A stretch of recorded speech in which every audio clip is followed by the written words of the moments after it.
Persecution by prosecution. Today marks 20 days since the arrest and detention of Senator Jameson Timber, Councillor Jason Kautsa, Tambudzai Makuroro, Langton Mwanaka, and the Avond of 75.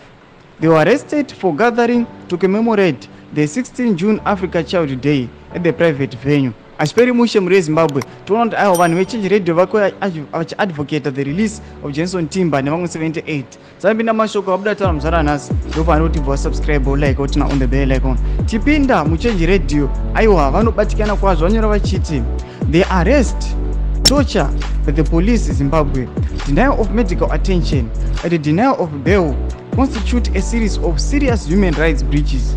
These events show that there is no difference between Mugabe Smith regimes and the so-called Second Republic.